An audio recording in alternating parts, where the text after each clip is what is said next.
Buenas tardes. Agradecemos el interés y la presencia de todas y todos para acompañarnos en esta cuarta presentación del segundo ciclo de conferencias del Seminario Interinstitucional de Atención y Acompañamiento Psicosocial a Víctimas de Violencia y Violaciones Graves a los Derechos Humanos.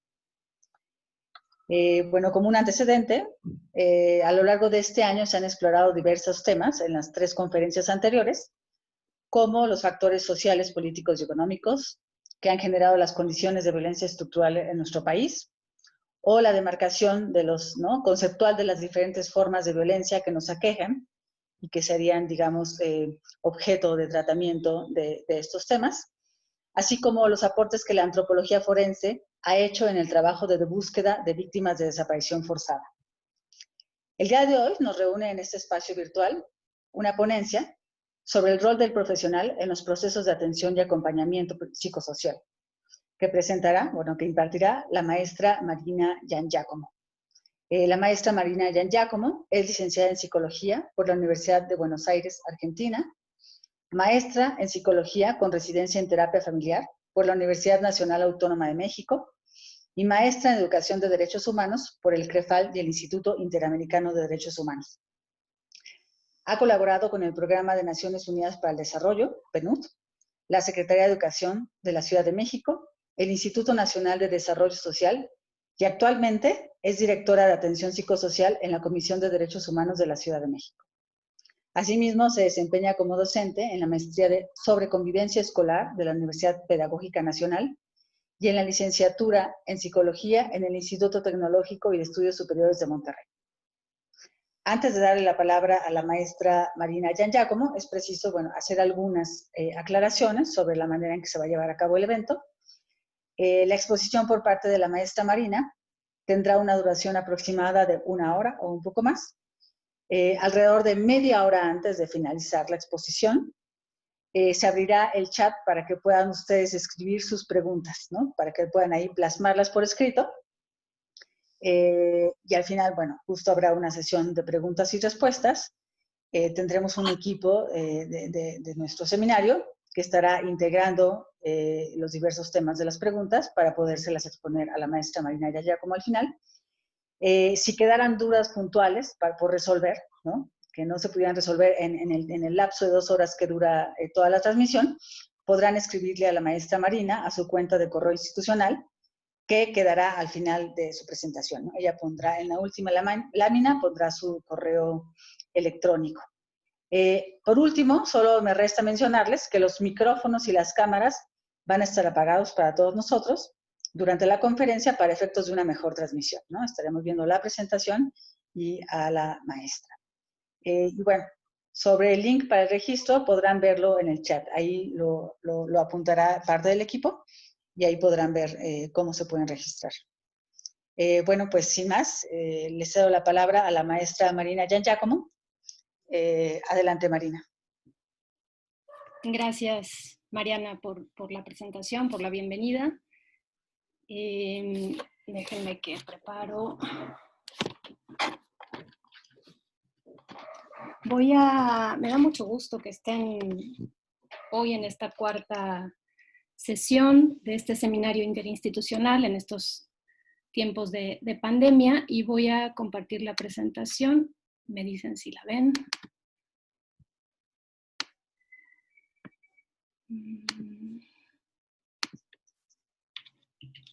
Ya, se ve. Perfecto, ¿verdad?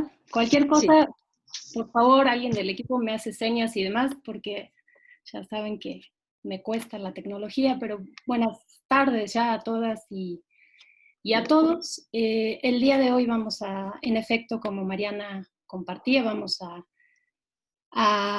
platicar sobre algunos aspectos del papel de la persona profesional que realiza tareas de atención y acompañamiento psicosocial.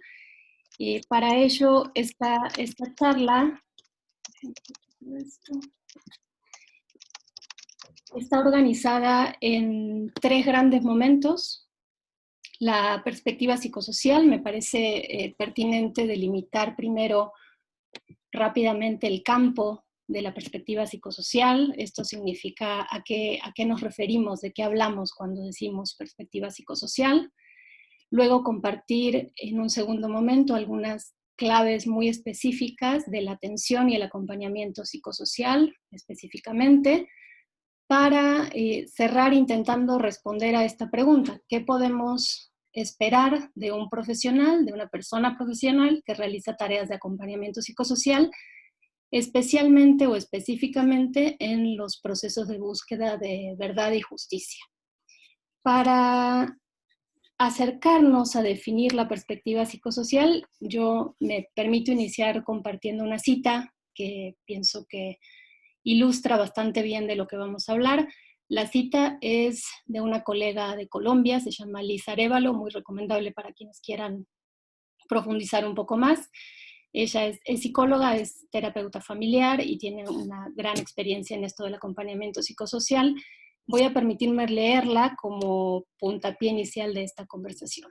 Dice Arévalo que la perspectiva psicosocial ubica el foco de análisis en la relación individuo-contexto y de este modo privilegia la idea de que como individuos construimos los problemas, los sueños, las posibilidades en la interacción con otros, y que es allí donde tenemos un campo amplio de acción para transformar o mantener el mundo social y personal que habitamos. Una consecuencia fundamental de usar este enfoque, de aplicarlo, es la despatologización de los individuos gracias a su visión hacia los contextos, la cual también amplía las alternativas de acción en ámbitos comunitarios de apoyo al romper la idea clásica de la atención psicológica o psiquiátrica de consultorio, es decir, cerrada al mundo cotidiano. Bien, creo que en esas líneas hay pistas importantes sobre lo psicosocial. Voy a retomar algunos puntos. También recojo a Arévalo cuando dice que la perspectiva psicosocial interpela, y ella dice de manera muy irreverente, bastante irreverente, a las premisas básicas sobre salud mental. Las pone en jaque completamente, porque nos aleja de intervenciones exclusivamente centradas en las personas, en los individuos, por ejemplo, en su conducta, en su mente, en sus procesos cognitivos. ¿Para qué? Para brindar una comprensión social de los hechos. No solo de los hechos, sino también de los impactos en la vida de una persona, de una familia, de una comunidad que esos hechos detonan. Muchos modelos en el campo de la psicología clínica tradicional han abordado el trastorno y la salud mental tomando como marco de referencia, como unidad de análisis, generalmente a un sujeto que está frecuentemente aislado de su medio. Si bien esto ha sido muy valioso y de allí han surgido muchísimos aportes que forman parte de nuestro campo disciplinar, en el marco de violaciones a derechos humanos, en ocasiones enfoques de esa naturaleza han derivado en que el malestar, el sufrimiento, el dolor quede encapsulado, atrapado de alguna manera dentro de los límites de ese sujeto.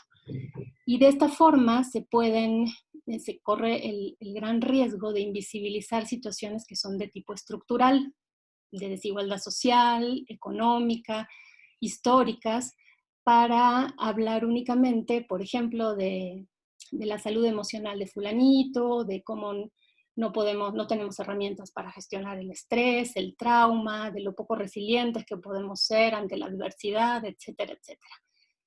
Frente a esta concepción, la perspectiva psicosocial ha subrayado de forma muy enfática la necesidad de atender aquellas condiciones que están situadas mucho más allá del contorno del individuo, mucho más allá de la piel de la persona.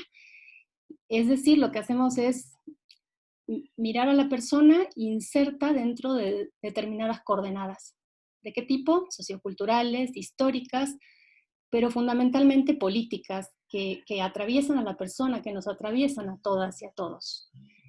Es un enfoque ligado estrechamente al campo, como se imaginarán, de los derechos humanos. De hecho, de allí surge, no exclusivamente en el Cono Sur, pero sí con una fuerte impronta de esas latitudes en el marco de las dictaduras que se sufrieron en América del Sur, y un poco ante el darse cuenta muchas psicólogas y psicólogos clínicos de que lo que hacían en consultorio no alcanzaba, Por ejemplo, hay trabajos muy importantes, si quieren revisar. Elizabeth Lira en Chile tiene de la dictadura chilena bastante trabajo hecho con víctimas de tortura, y está muy interesante recuperarla. Entonces, justo un abordaje del dolor humano en el contexto específico de violaciones a derechos requiere de esa mirada mucho más amplia. ¿Por qué? Porque puede sonar muy, muy evidente, pero hay algo en ese contexto que causó el daño, y porque ese daño, claro, por supuesto tiene una inscripción en la subjetividad de esa persona, en su cuerpo, en su mundo emocional, pero también lo tiene en su ámbito familiar y en lo colectivo, en la esfera colectiva, comunitaria. Las violaciones a derechos permean, irradian, se expanden en diferentes ámbitos de nuestras vidas, y también tenemos que atender a esos impactos. Desde esas ideas se desprende que la perspectiva psicosocial, como decía Arévalo en la cita que compartí al inicio, evita patologizar respuestas que las personas damos ante un hecho de violencia. ¿Qué es esto de patologizar? Por ejemplo, nombrar eso que vive la persona desde una categoría diagnóstica individual, del ámbito de lo privado. Por ejemplo, vive trastorno de ansiedad generalizada, la depresión mayor de fulanita, el trastorno de ansiedad social de menganito. Cuando en realidad aquello que asignamos al ámbito de lo mental tiene como telón de fondo una estructura social y política que nuevamente corremos el riesgo de invisibilizar, y al invisibilizarla, y esto quizás es de prestar mucha atención, le quitamos responsabilidad a los autores de esas violaciones a derechos humanos, y solo dirigimos la mirada a la persona que está sufriendo, que se le está pasando mal, que presenta esa serie de respuestas. En síntesis, lo que buscamos desde la perspectiva psicosocial es politizar el malestar, y esto de forma muy sencilla significa buscar las causas sociales y mirar las estructuras de opresión que están encarnadas en esos síntomas aparentemente individuales o en ese padecimiento individual. Bien. Los efectos psicosociales. Antes de entrar de lleno a algunas de las claves de la atención y del acompañamiento psicosocial, creo que es importante referir algunos de los impactos psicosociales, afectaciones psicosociales, efectos psicosociales que se derivan de vivir una violación a derechos. De forma no exhaustiva, porque eso es para otra ponencia entera probablemente, ni con la pretensión de estandarizar experiencias o vivencias, porque en realidad son muy únicas, pero sí quisiera visibilizar algunas de las afectaciones que habitualmente se presentan.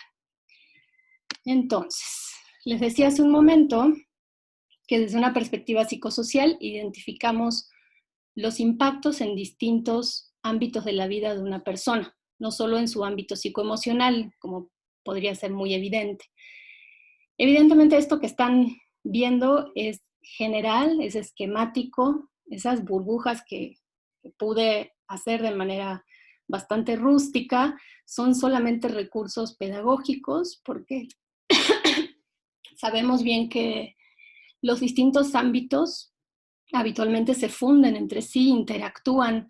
En fin, la experiencia humana es muy compleja y no es mi intención reducirla a estas tres burbujas ni esquematizarla, pero igual les pido de su mirada más compasiva y que me ayuden momentáneamente al ejercicio de identificar algunos impactos en cada una de las esferas. Y para ello, como solemos hacer cuando vamos con personas, con grupos, con comunidades, lo que hacemos es partir de preguntas. Tenemos que preguntar.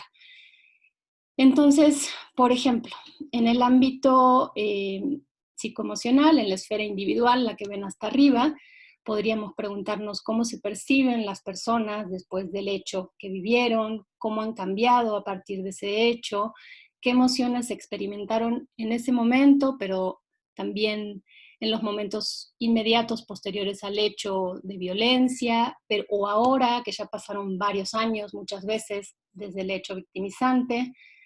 ¿Qué emociones permanecen ahora? ¿Cuáles son aquellas que ellos o ellas consideran como problemáticas? ¿Qué recursos, qué capacidades, cómo se están mirando? ¿Y qué vemos habitualmente en ese ámbito en materia de impactos? Por supuesto, afectación psicoemocional encarnada en miedo, culpa, impotencia, vergüenza, sentimientos de vergüenza muchas veces, cambios súbitos en el estado de ánimo, podemos estar más irritables, nos puede costar muchísimo concentrarnos de repente, no podemos articular ciertas ideas.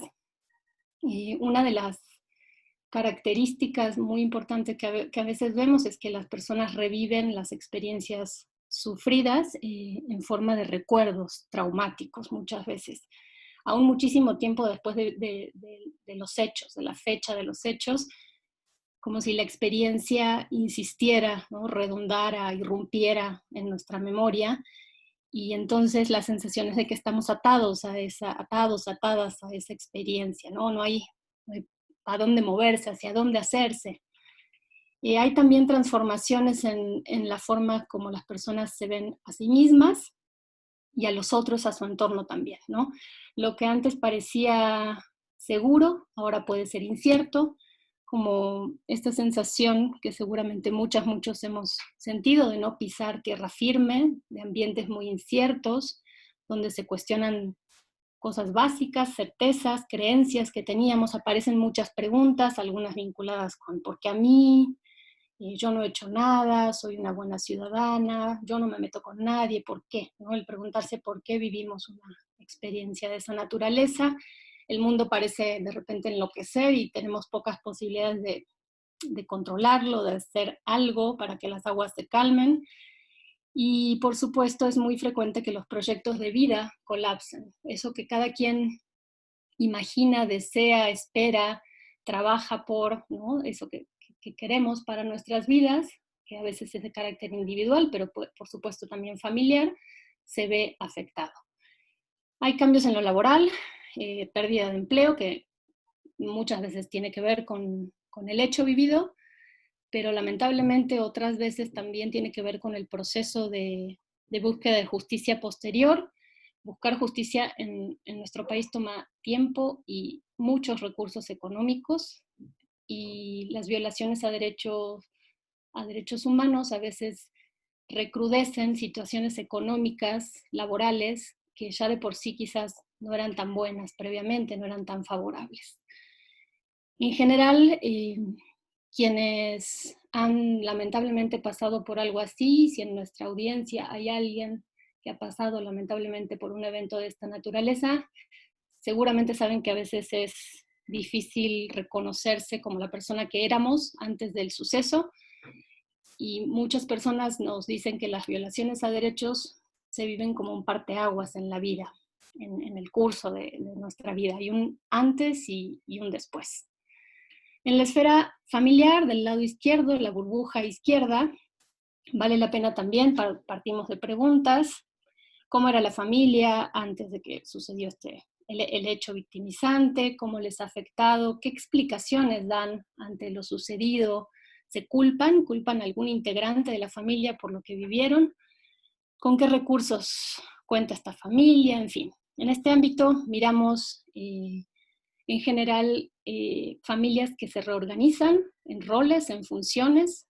Puede haber, por ejemplo, un cambio de roles, una sobrecarga de roles. Un caso bastante evidente, pero que a veces no miramos tan claramente, son en los casos de feminicidio. Es muy frecuente que los abuelos y sobre todo las abuelas queden a cargo del cuidado y de la crianza de los hijos o hijas de la mujer víctima de violencia feminicida, ¿no? Y en total desamparo en general, en una condición muy precaria, y para la cual ya no estaban jugando ese rol de cuidado y crianza. También cada integrante de la familia, esto es bien importante también de atender, enfrenta el hecho de manera diferenciada, y a veces eso puede generar conflictos muy fuertes. Por ejemplo, quizás mi forma de afrontar, por mis características, es encabezar el proceso de búsqueda de justicia, ¿no? De convertirme en una defensora, por ejemplo, y buscar justicia, etcétera, etcétera. Pero me puede costar mucho trabajo ver que otros en mi propia familia nuclear no lo hacen, y que sus formas de afrontar son distintas. O quizás yo misma los dejo afuera para protegerles, ¿no? ¿Cuántas veces, sobre todo pasa, ¿no? Con niños y niñas que no les contamos lo que está pasando con ánimos de protegerles. En la esfera social, comunitaria, burbuja del lado derecho, nos interesa conocer cómo el hecho violatorio de derechos ha cambiado el significado, las relaciones sociales, cómo se mira a la víctima en su entorno social y qué papel juega esa red, si es una red de sostén, de apoyo emocional. Y cuando las violaciones se dirigen hacia una comunidad en su totalidad o casi en su totalidad, también es muy importante considerar los impactos colectivos. Por ejemplo, pérdida de confianza entre los integrantes de una comunidad, ruptura en los lazos de relación, en el sentido de pertenencia a esa comunidad y de forma habitual también algunos procesos de exclusión, de estigmatización. Desde, seguramente habrán escuchado esta frase del algo habrán hecho, ¿no? Algo habrá hecho esa familia, algo habrás hecho para estar en esa condición, al menos a mí es una frase que me persigue desde las dictaduras de mi país, así se decía, hasta el rechazo de las formas de protesta y de exigencia de derechos. Las personas que en una comunidad o en un grupo familiar o en la sociedad exigen y encabezan esos procesos de búsqueda de justicia, a veces son muy incómodas, incluso para su propio colectivo. Pueden surgir estas frases del ¿para qué te metes? ¿Para qué le sigues? ¿Estás buscando más problemas? Y bueno, aguas, porque también las comunidades son extremadamente o pueden ser extremadamente hospitalarias y protectoras también, y de eso vamos a ver un poquito más adelante. Ahora estamos hablando de los impactos. Y por último, quisiera retomar una frase que seguro es muy conocida por muchas y muchos de ustedes. Los impactos mencionados de forma general y no exhaustiva, como les decía al inicio, son respuestas normales ante situaciones atípicas, extraordinarias, de esas que no deberían sucedernos en el curso de la vida, no habituales. Quiero hacer como una pequeña nota mental sobre esto. Habitualmente, desde muchos espacios, se sigue intentando señalar lo opuesto a esta frase. Es decir, que en realidad son respuestas anormales, y el anormal es el sujeto y su malestar, en contextos normales, porque también, tristemente, hemos normalizado los contextos de violencia, es el pan nuestro de cada día. Y esta frase, aparentemente tan sencilla y tan obvia, en realidad puede ser profundamente reveladora para muchas personas. Cuando normalizamos esa sensación de terror profundo, esos cambios en los hábitos de sueño, esa imposibilidad y terror de pasar por el lugar donde fui violentada, y cuando le explicamos a las personas que frente a eso que vivieron son respuestas esperables, esto puede provocar dos cosas. Primero, contextualizamos esas reacciones, les ponemos un marco, como un cuadro. Y segundo, puede causar una sensación de mucho alivio, de mucha tranquilidad en quienes reciben el mensaje. No como receta mágica, no como el tip que va a cambiarle la vida a esa persona, pero sí de repente eso que sienten y que piensan puede comenzar a adquirir otro sentido. Se puede empezar a interpretar, a dar una comprensión distinta, y quizás entonces ya no soy yo la loca o la única, la que está mal, porque puedo entender dónde se enmarca eso que estoy sintiendo, que me abruma, eso que estoy haciendo, esas conductas que parecen tan extrañas para los demás. Y quisiera puntualizar algo muy particular en las violaciones a derechos humanos. Cuando el responsable del hecho de violencia es el Estado, a través de cualquiera de sus agentes, o sea, quienes trabajamos en el servicio público, somos servidores, servidoras públicas, se pone en jaque una premisa básica con la que vivimos las personas, sobre todo en estados democráticos, que el Estado es protector y garante de nuestros derechos, que el Estado es quien debe garantizar que nuestro mundo cotidiano sea un lugar seguro para todas, para todos.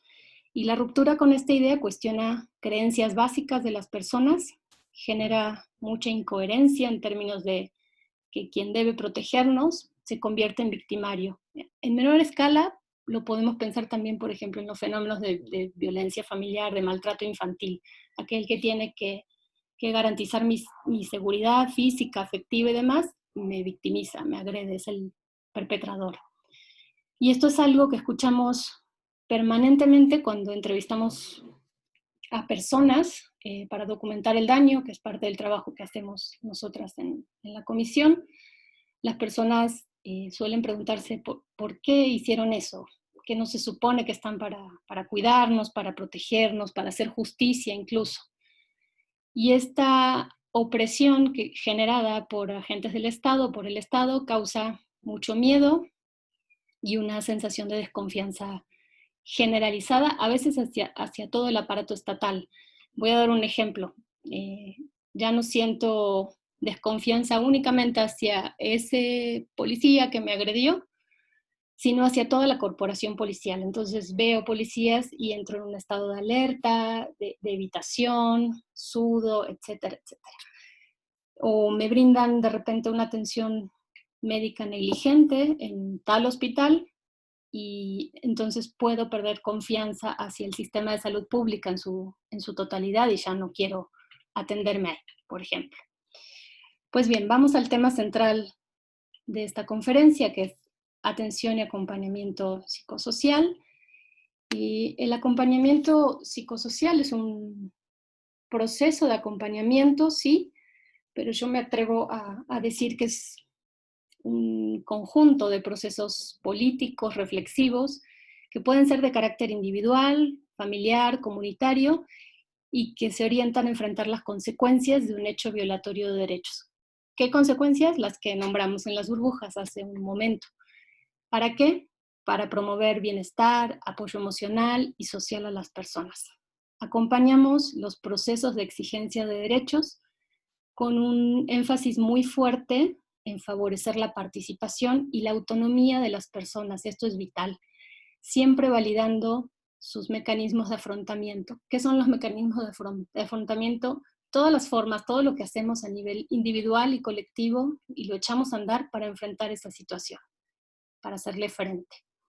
Y las acciones, las tareas de acompañamiento psicosocial también sirven para la reconstrucción de la dignidad, que frecuentemente está socavada por el hecho violento. Algunas de las funciones, de manera complementaria, que señala Carlos Martín Beristain, a quien tuvimos el honor de escuchar el año pasado en este ciclo de conferencias, se relacionan con la escucha y la validación de las experiencias de las personas, sus demandas, sus necesidades, sus problemas, su interpretación de lo que vivieron. También es un espacio de expresión y de elaboración emocional de lo vivido. Y como fue dicho, se identifican recursos ya existentes en las personas, pero también se pueden habilitar otros recursos disponibles. Echamos mano de recursos que pueden ser institucionales o comunitarios o familiares. Por ejemplo, en nuestro trabajo cotidiano en la comisión es vital la alianza con organizaciones de la sociedad civil para hacer canalizaciones. Parte de nuestro trabajo tiene que ver con eso, a servicios de atención psicológica especializados. Especializado significa o implica que nos vinculamos con determinada asociación que es experta en atención a la violencia sexual, pero con otra asociación para casos de tortura y así, ¿no? Son canalizaciones muy teledirigidas, muy atinadas y muy cuidadas especialmente. ¿Qué podemos esperar del acompañamiento psicosocial? Esto es importante y es información que puede ser valiosa para las y los profesionales que nos escuchan, que quieren hacer tareas de acompañamiento psicosocial, pero también para las personas o colectivos que en algún momento son acompañadas o acompañados, ¿no? Sirve que lo tengamos en cuenta. Primero, algunos principios básicos de actuación para quienes brindan acompañamiento psicosocial, algunos únicamente. Acción sin daño, este principio que es ampliamente usado en la acción humanitaria, las compañeras del seminario, compañeros que trabajan desde esta trinchera lo saben muy bien, enfatiza que ninguna intervención está exenta de hacer daño no intencionado a través de sus acciones. Y en particular, las tareas de acompañamiento pueden ser bastante propensas a causar daño debido a que estamos abordando temas o experiencias extremadamente sensibles. Incorporar este principio de acción sin daño implica la reflexión por parte de las y los profesionales sobre aspectos que a veces son muy sutiles, muy invisibles de repente, como por ejemplo mensajes éticos que están implícitos en nuestras comunicaciones con las personas, verbales y no verbales, e imponer valores propios que no tienen que ver con ese contexto cultural o social, relaciones de poder que se juegan en cualquier vínculo humano, abrir procesos que no vamos a poder acompañar después, entonces metemos el dedo en la llaga o propiciamos esta vuelta al terror, pero no hacemos nada con eso. Acciones revictimizantes, un buen ejemplo, el típico ejemplo de esto son los relatos múltiples, ¿no? Entonces, a ver, pásele señorita con la psicóloga y cuéntele, luego pase con la trabajadora social y cuéntele, y luego con el abogado, y un relato tras otro de la misma experiencia traumática. Esto es muy revictimizante.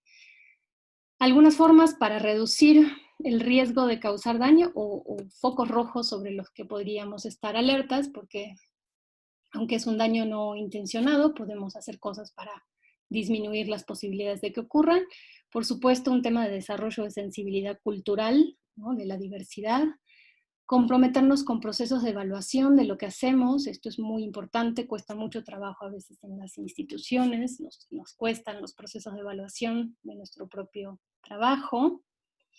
Y trabajar desde abordajes que a veces están encuadrados en esto que se ha denominado buenas prácticas, que están basadas en evidencia, que han demostrado resultados. Usar enfoques participativos en los cuales la voz del otro es la predominante, ¿no?, de las personas que estamos acompañando. Revisar, por supuesto, nuestras propias creencias y prejuicios ante esos hechos, ante esas comunidades, ante esa persona que me está narrando un pedacito de su vida, pero sobre todo, además de las creencias y prejuicios o cosmovisiones, particularmente nuestras propias emociones, que estoy sintiendo frente a eso que escucho. El trato digno, la dignidad es una palabra clave, es el núcleo duro de los derechos, y un trato digno es aquel que brindamos a las personas, independientemente de su sexo, edad, orientación sexual, identidad de género, etcétera, etcétera, etcétera, pero que muestra un profundo respeto hacia su persona, hacia su capacidad de tomar decisiones, de decidir qué es lo que más le conviene. No ponemos en duda su versión de los hechos porque no la descalificamos, no les culpamos por lo sucedido. Todo eso forma parte del trato digno. El respeto por los tiempos también.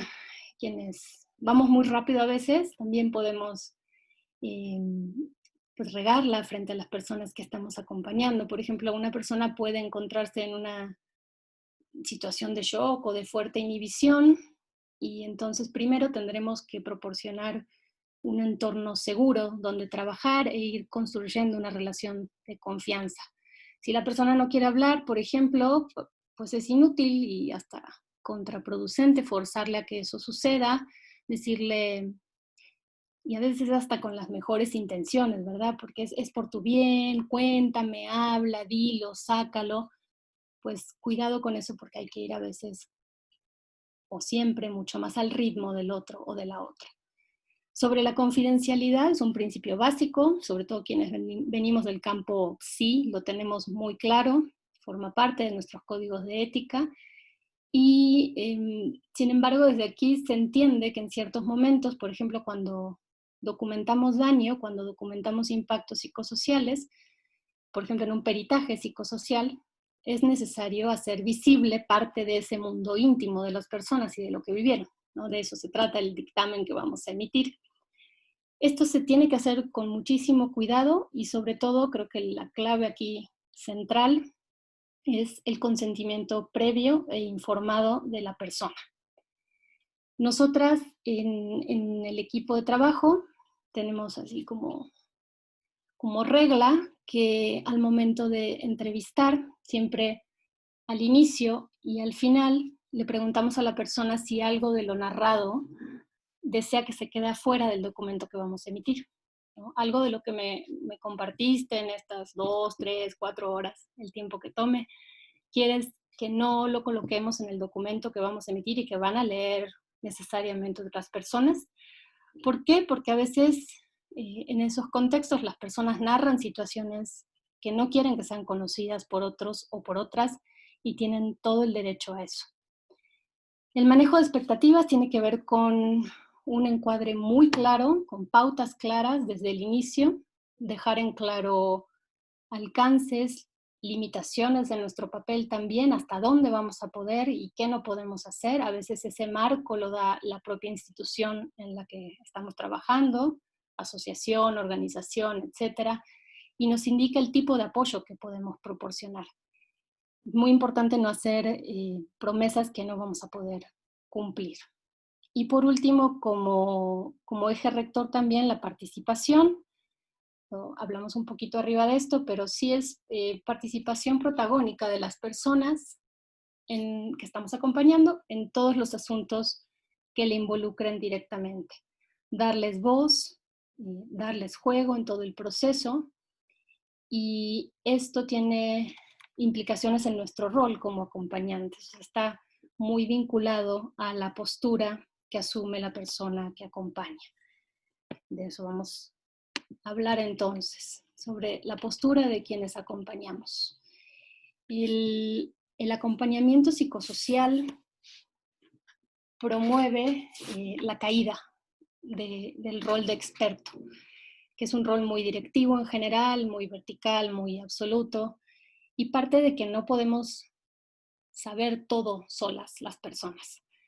Partimos de una posición que algunos han denominado desde abajo, para romper con esta idea de verticalidad que hay generalmente entre el rol del profesional y las comunidades, y las víctimas, o el consultante, o el paciente, etcétera, etcétera, en diferentes ambientes, para cuestionar justamente esa verticalidad y priorizar la voz, el bienestar, los recursos, las potencialidades de las personas que estamos acompañando.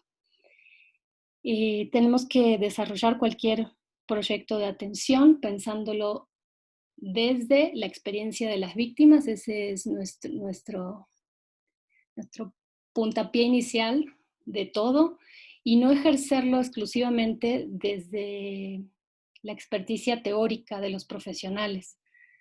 Si nos acercamos a las realidades desde, de repente, modelos teóricos muy rígidos, queremos que la realidad se adecue a ese modelo, así como el lecho de Procusto.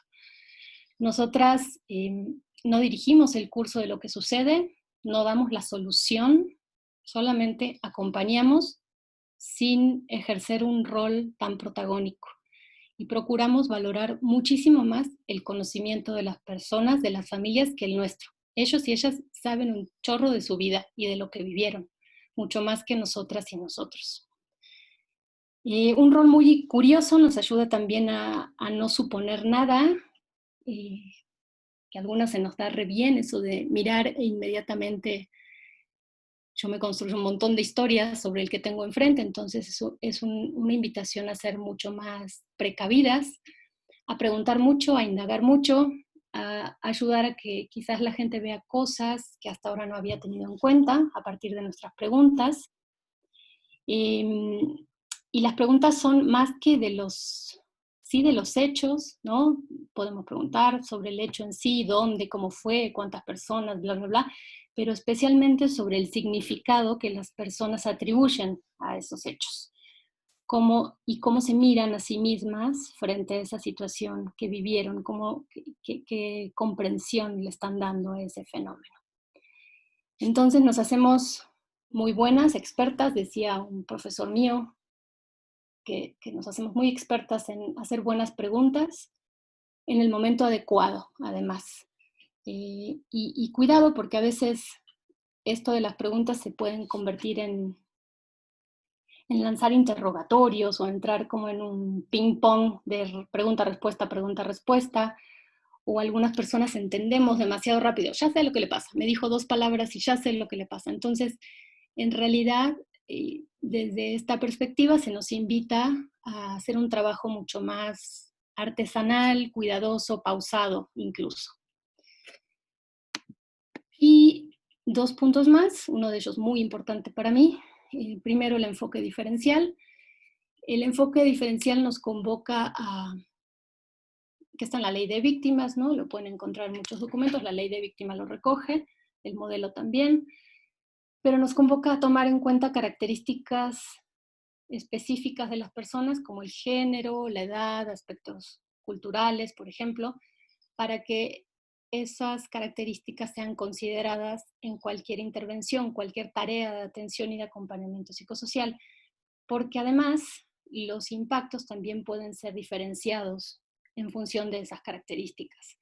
Entonces, por ejemplo, no será lo mismo si el hecho victimizante lo vive un niño, una niña, a una persona adulta, y si esa persona adulta es además, pertenece a una comunidad indígena o vive con una discapacidad, y entonces hay que pensar además qué tipo de discapacidad. En fin, son condiciones o características que necesariamente tenemos que tomar en cuenta quienes acompañamos. Por ejemplo, en el marco de la pandemia por el virus de SARS-CoV-2, de la cual es inevitable hablar, pero prometo que no vuelvo a hablar de ella, sabemos que no podemos hablar de afectaciones de manera generalizada. Por ejemplo, impactos en niñas y niños por el confinamiento. ¿Por qué? Porque no es igual una niña que está en situación de calle, ¿no? Cómo está viviendo esta pandemia, a un adolescente trans que está en casa, ¿no? con su familia. Se ven impactos necesariamente diferenciados y es importante considerar estas capas de vulnerabilidad.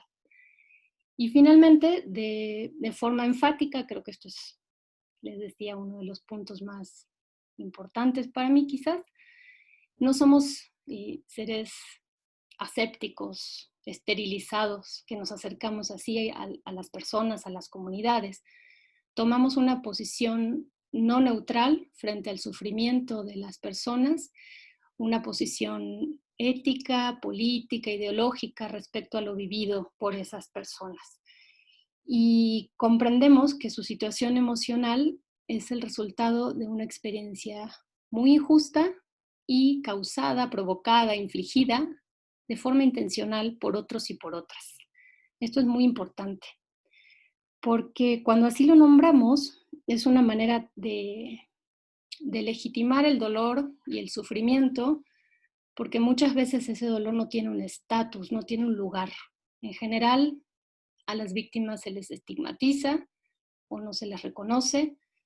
Hay una tendencia a no creer en lo que están narrando, a creer que exageran, ¿no? Que no es cierto lo que están contando del hecho victimizante, y se impone en muchas ocasiones la visión, la mirada del perpetrador, ¿no? En esto que se ha llamado mentira institucionalizada, así le decimos. Por ejemplo, a nivel micro, ¿cuántas mujeres no pueden narrar su historia de violencia sexual porque no hay un sostén ni familiar ni comunitario, pero tampoco en las instituciones, donde se topan con múltiples estrategias para que desistan en sus denuncias, para que tiren la toalla? Por ejemplo, a nivel macro, otro ejemplo, se me ocurre, de mi tierra de hace muchos años, cuando las madres de Plaza de Mayo eran las locas, así se les decía, las locas que durante mucho tiempo caminaron alrededor de una plaza, como dice Eduardo Galeano en un texto muy bonito que tiene, negándose a olvidar en tiempos de amnesia obligatoria. Esa acción que hicieron dio lugar y visibilizó su dolor, pero además las atrocidades que en esos tiempos estaban ocurriendo en Argentina. ¿Hacia dónde nos movemos? ¿Hacia dónde se dirige, hacia dónde camina un proceso de acompañamiento? Hacia reconocer a las personas como titulares de derechos, como sujetos de derechos, decimos, a que puedan pensar en un proyecto de vida y a que puedan nuevamente sentir seguridad para habitar el mundo, que el mundo sea tierra firme. También hacia la promoción del sentido de agencia. Esto significa que puedan iniciar acciones por sí mismas y recuperar su proyecto de vida, que se sientan competentes para desarrollar acciones y en control de su vida cotidiana. También trabajamos hacia el fortalecimiento de los recursos que tienen las personas para enfrentar lo vivido, no solo en lo que falta, en el déficit, en la carencia, y aquí las redes de apoyo se vuelven centrales. Hay redes verdaderamente muy hospitalarias, que son sostén, hay redes que salvan la vida, literal, y que posibilitan el proceso de superación de los efectos emocionales y sociales de la violencia. Escuchaba hace unos días a una mujer colombiana cuyo hermano fue desaparecido hace 20 años y cuando quien la entrevistaba le preguntaba qué es lo que más le ha servido en todo el camino, en esos 20 años, ella contestaba, sin duda, fue lo primero que dijo, que el vínculo, los lazos, la relación con colectivos de familiares que han pasado por experiencias similares y que ofrecen presencia, que ofrecen una forma de estar a su lado. También acompañamos en los procedimientos propios del sistema cuando alguien está buscando justicia. En un momento voy a hablar un poco más de esto, pero sabemos que es un sistema hecho para que las personas abandonemos, tiremos la toalla, nos cansemos, desistamos, porque es muy desgastante y a veces parece carrera de largo aliento. Y más del lado de los equipos de trabajo, la importancia de las alianzas interinstitucionales en general, no solo para habilitar recursos, como mencionamos hace un momento sobre las canalizaciones, por ejemplo, sino también para pensar juntas y juntos sobre lo que estamos haciendo al momento de acompañar. Es muy valioso poder reflejar el trabajo, rebotar el trabajo con colegas que pueden ampliar muchísimo la mirada.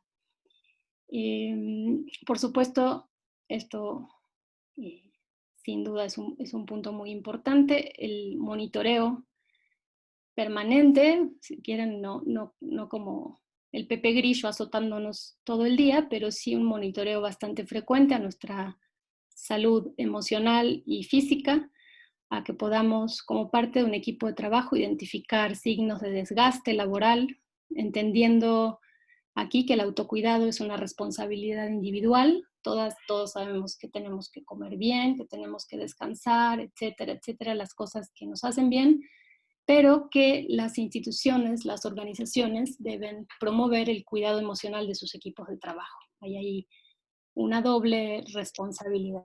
Marina, solo una petición, la cámara, para verte mejor. Que la perdón. muevas para verte completa la cara, nada más. ¿Ahí sí? A ver, sí, tú dime. Perfecto. ¿Sí? Perfecto, ya, sí, gracias. Una disculpa, perdón. No. Ya, adelante. ¿Sí? Vale. Sí, perfecto. Va. Bueno, es importante identificar cuándo hacemos tareas de acompañamiento. Voy a aprovechar para tomar agüita.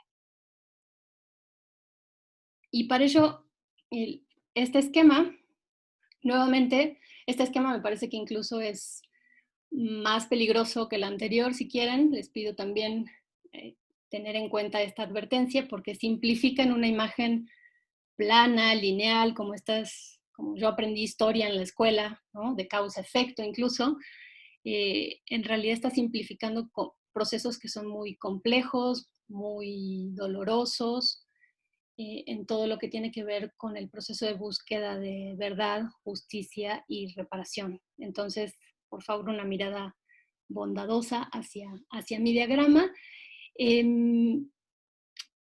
Y creo que el gran marco de todo esto son los procesos de búsqueda de verdad, justicia y reparación.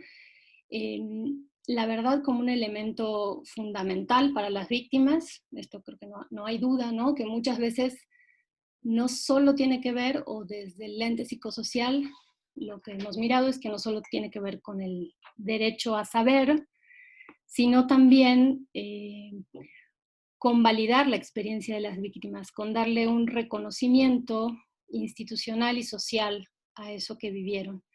Voy a dar un ejemplo sobre esto. Quienes nos escuchan seguramente han oído, aunque a veces no son tan difundidas, pero existen estos eventos que se llaman actos de reconocimiento, de responsabilidad y disculpas públicas, ¿no? Cuando el Estado reconoce que ocurrió, por ejemplo, una violación a derechos, que es responsable de esa violación a derechos y además nos dice, pide disculpas y le dice a la víctima todo lo que hará para que no vuelva a repetirse un evento de esa naturaleza. En general, si esos eventos de reconocimiento de responsabilidades y disculpas públicas se hacen de manera adecuada, con los estándares adecuados, esto tiene un peso social y comunitario muy importante. ¿Por qué? Porque la verdad, o sea, lo que sucedió, eso que estaba de repente en el ámbito íntimo de las personas o en su entorno más cercano, sale de ese círculo, ¿sí?, personal para hacerse público, ¿no? Entonces, sí tiene un efecto bastante importante cuando la persona está allí sentada y hay un Estado que reconoce su responsabilidad en la comisión de los hechos.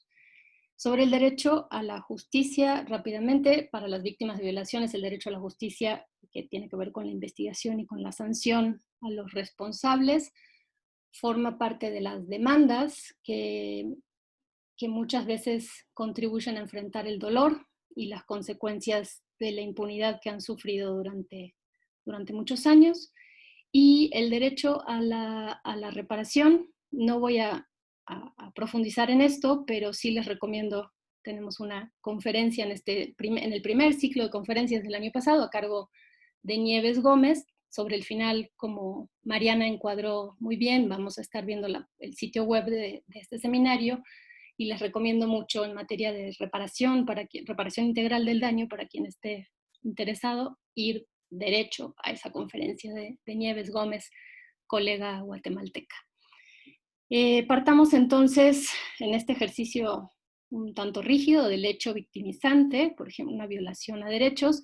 Estas rayas de colores que ven detrás es una nota, una marca que nos recuerda que ese hecho ocurre posiblemente, seguramente, en un contexto social que ya de por sí puede ser bastante violento, y me refiero no solo a las acciones de violencia directa, sino a todo un entorno donde la violencia estructural y cultural están ahí presentes. Y en esto tampoco profundizo, vayan a la conferencia 1 de este segundo ciclo de conferencias de hace unos meses, donde 1 y 2, donde se habló bastante del tema de violencia, en particular de la violencia estructural. También es importante considerar que a veces sucede el hecho y que las personas tardan meses, años en denunciar, o tal vez nunca lo hacen incluso. Y esto tiene varias causas posibles.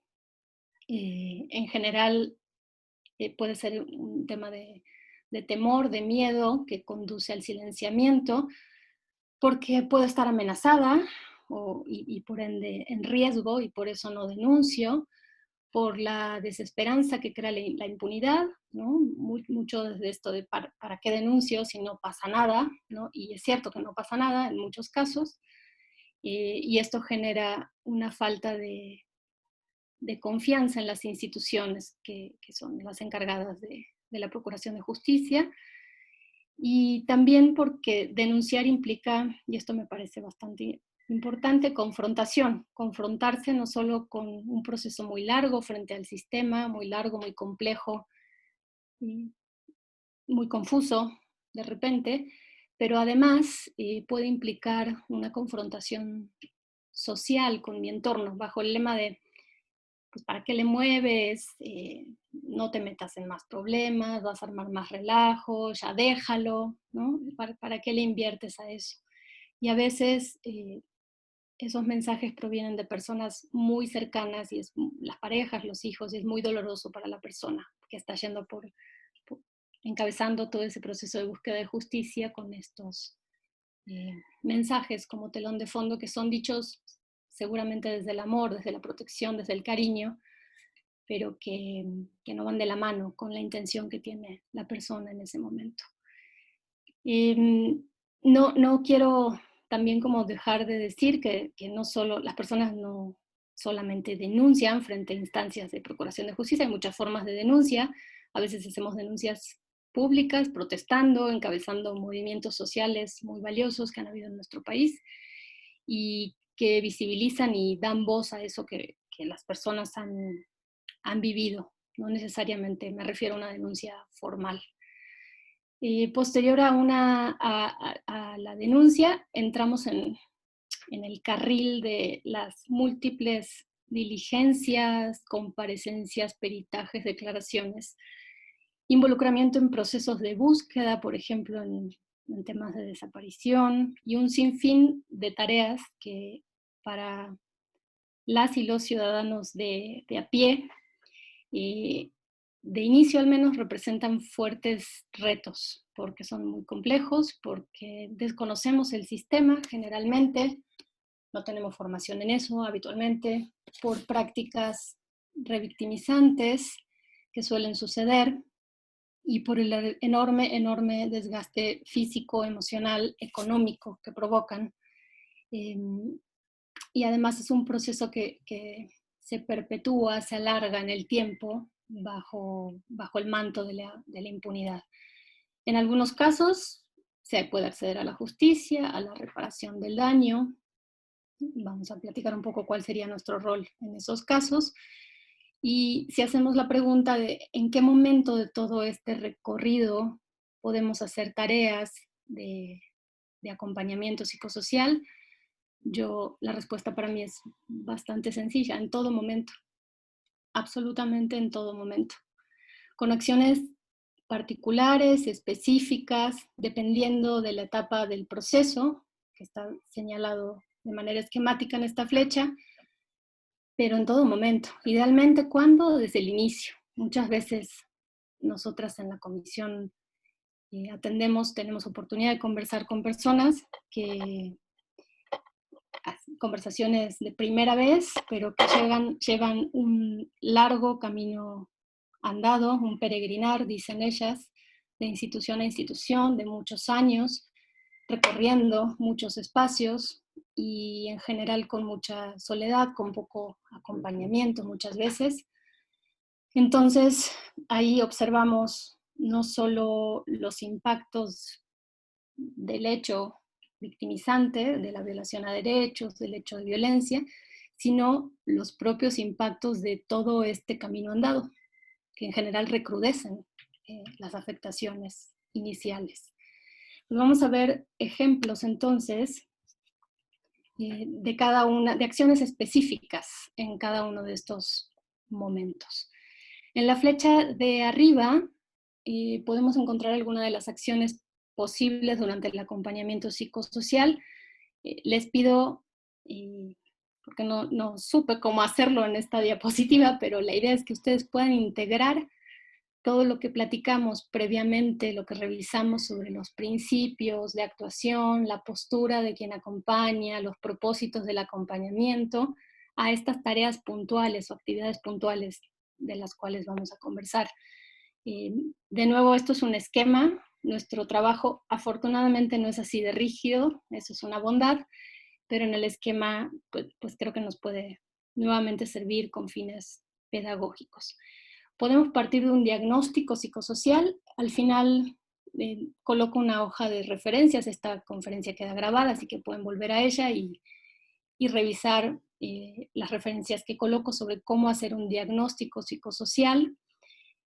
Por ejemplo, particularmente si trabajamos en una comunidad, también durante el proceso es muy probable que en ocasiones necesitemos echar mano de habilidades para intervenir en crisis o para brindar primeros auxilios psicológicos, y a veces necesitamos resolver necesidades muy básicas que tenemos que atender para poder continuar con la atención, por ejemplo, temas de seguridad, ¿no? Si la persona o la comunidad están en riesgo, tenemos que resolver eso primero para poder seguir trabajando o hacer algo con eso. También se nos puede solicitar documentar las afectaciones, el daño, la documentación del daño. Por ejemplo, aquí tampoco esto también es tema para una conferencia completa, cómo hacemos documentación de impactos psicosociales, pero algo que para mí ilustra un principio básico, y aquí retomo también a Carlos Martín Beristain. Él dice que no podemos documentar, no es hacer una epidemiología, palabra muy usada en estos tiempos, no es hacer una epidemiología del sufrimiento, cuántos muertos, ¿no? La numeralia, cuántos desaparecidos, etcétera, etcétera, sino que tiene que ver con una escucha muy genuina, muy atenta a las víctimas y un respeto profundo a sus historias y a su narrativa. También podemos participar en el diseño de las medidas de reparación integral del daño y en el seguimiento a esas medidas, porque no es que se emiten y mágicamente suceden. Y aquí ha sido también muy importante, por eso creo que vale la pena que vayan a la conferencia de Nieves, porque da varios ejemplos interesantes, pero ha sido importante los aportes desde el campo psicosocial al insistir en el diseño de medidas que le hagan un profundo sentido a las personas destinatarias de esas medidas de reparación, a las víctimas.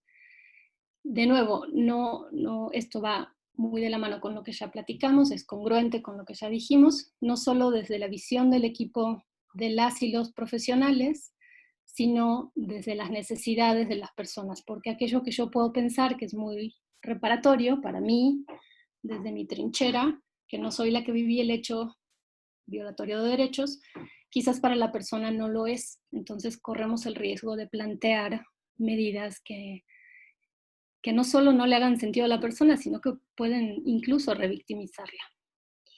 Y quiero poner, ya casi para terminar, voy a ver la hora, especial énfasis al acompañamiento. Marina, ¿te interrumpo un segundo? Sí.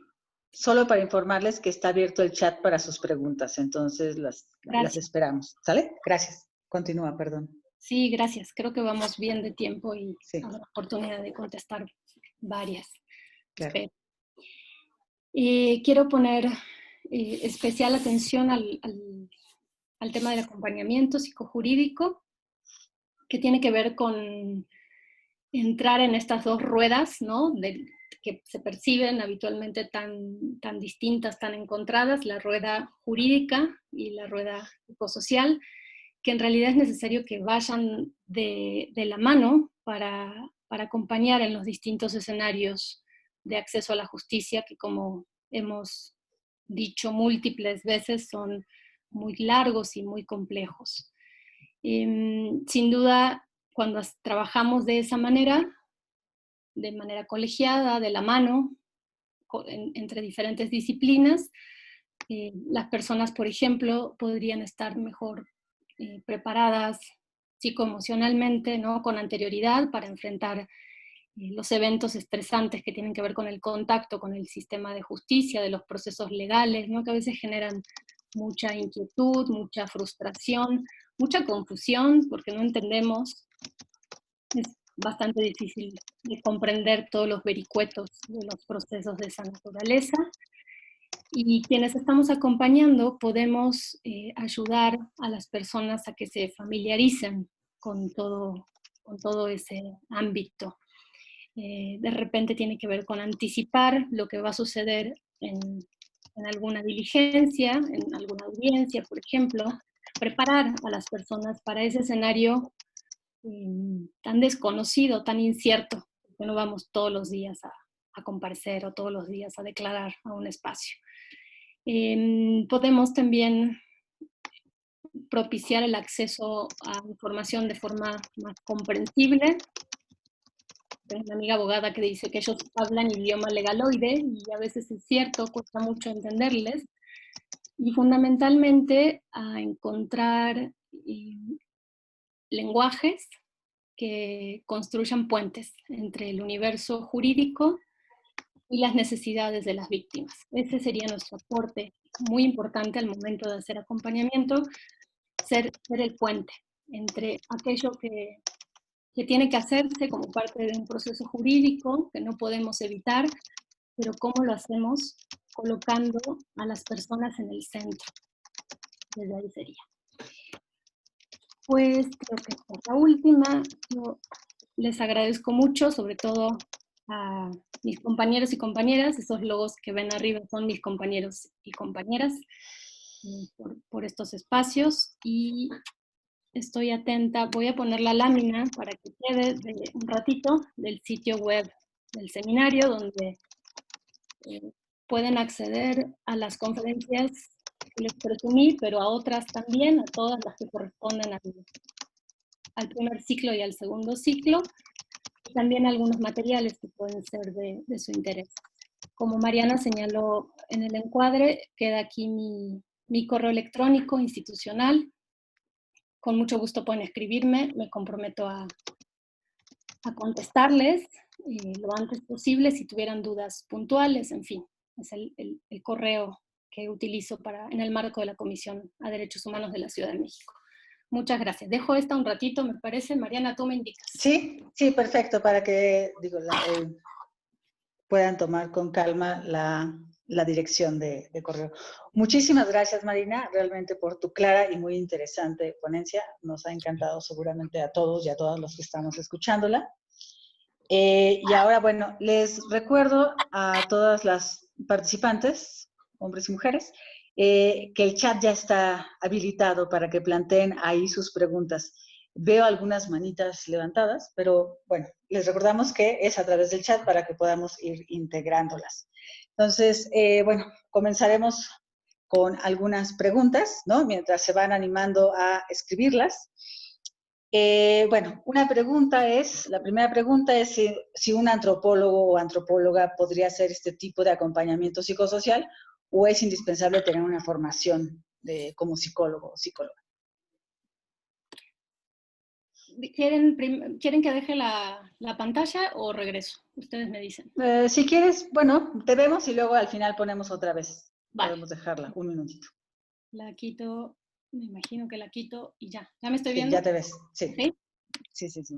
Perfecto, gracias. Perdón por la... Sí, perdón también por lo de la cámara. Estoy viendo que tuve algunos avisos, pero estaba muy atenta a lo que estaba platicando, entonces me los perdí. Espero que no haya quedado tan desencuadrada. Un antropólogo o antropóloga, por supuesto, puede hacer tareas de acompañamiento sin problema. Hoy hablamos de las tareas de acompañamiento desde el rol del profesional, porque así estaba encuadrada la conferencia. Hay pares que hacen acompañamiento. El tema central aquí es que tengamos un entrenamiento para hacerlo, o sea, que saber, hoy dimos algunas pinceladas, pero es importante formarnos para saber de qué forma brindar atención y acompañamiento psicosocial, cuáles son las premisas, de dónde abreva todo esto. Hay un montón de cosas que hoy no hemos compartido, que sería importante que las personas que quieren realizar tareas de esta naturaleza puedan participar en procesos de formación. En México cada vez hay más, lo hemos dicho en este espacio, para quienes nos han seguido en las diferentes conferencias por parte de la Facultad de Psicología que aloja a este seminario interinstitucional. Estamos ya en la recta final de la construcción de una malla curricular que ya está lista y que vamos a tener un diplomado que tiene que ver con la atención y el acompañamiento psicosocial a sobrevivientes de violencia y de violaciones a derechos humanos. Esperamos en breve poder hacerles llegar la información y de cara, porque nos gusta mucho pensar más allá, de cara a que posteriormente poder tener otras opciones de formación de posgrado. Pero sí, básicamente la respuesta es que sí, por supuesto que una antropóloga y un antropólogo puede realizar acciones de acompañamiento. Lo ideal es que lo hagamos en equipo, no solas y solos, y que podamos estar en esos equipos de trabajo diversas disciplinas.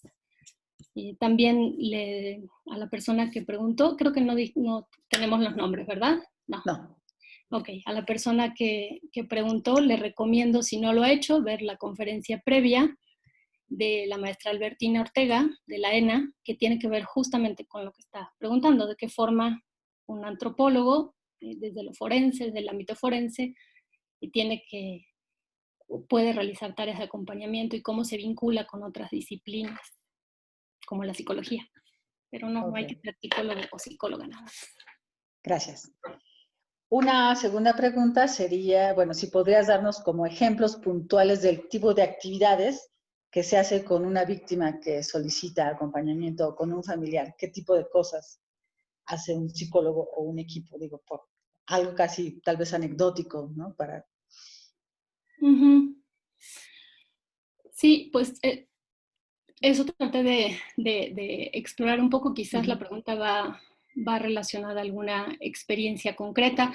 Nosotras en la comisión, por la propia naturaleza de lo que ahí hacemos, trabajamos mucho más a nivel individual, si acaso familiar en ocasiones, y justamente tiene que ver con esto, con estas flechas, diagramas que intenté hacer para dar cuenta de esto que nos están preguntando. En ocasiones sí son necesidades muy inmediatas. Si la persona acaba de vivir el hecho violatorio o nos estamos como entrando desde el inicio, seguramente tenemos que hacer algunas tareas que tienen que ver con contención, con apoyo emocional a esa persona o a ese colectivo, familias, etcétera, para posteriormente poder acompañarla. Aquí sí depende desde dónde lo estemos haciendo. Y si estamos desde una asociación civil, seguramente las tareas serán distintas, diferenciadas a lo que hacemos nosotros desde el marco institucional.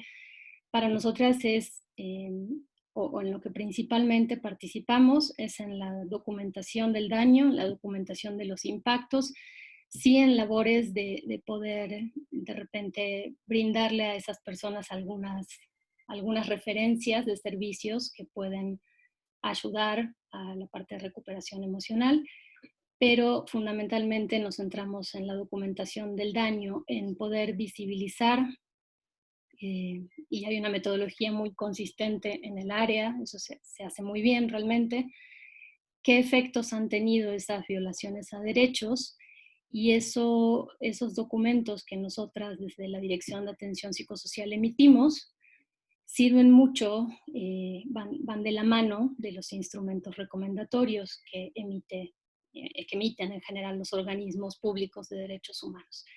Entonces, podría tener que ver con documentar el daño, como hacemos nosotras, y en otras ocasiones tiene que ver cuando trabajamos perdón, me regreso a esta parte porque es importante que una vez que las personas se emite un instrumento recomendatorio donde se le dice al Estado qué derechos violó y qué tiene que hacer para reparar el daño, no nos borramos del mapa quienes acompañamos o quienes estamos dando atención psicosocial. Ya terminó mi chamba de documentación y me muevo, sino que lo ideal sería que pudiéramos también acompañar a las personas en todo lo que tiene que ver con el seguimiento, con lo que sigue después de que quedaron enunciadas en un documento, muy bonitas todas las medidas de reparación. Entonces ahí también es importante porque empieza un proceso que puede ser también igualmente largo, casi tan largo como la fase previa, y para el cual las personas tendrían que estar acompañadas. Nosotras acompañamos también en diligencias ante diferentes instituciones. Es importante la presencia no solo de un compañero o compañera, que en el caso de nuestra comisión se llaman visitadores, ¿no?, desde el área más jurídica, sino también del equipo de atención psicosocial, que puede también ser este puente entre los discursos más centrados en procesos legales y lo que las personas en ese momento necesitan.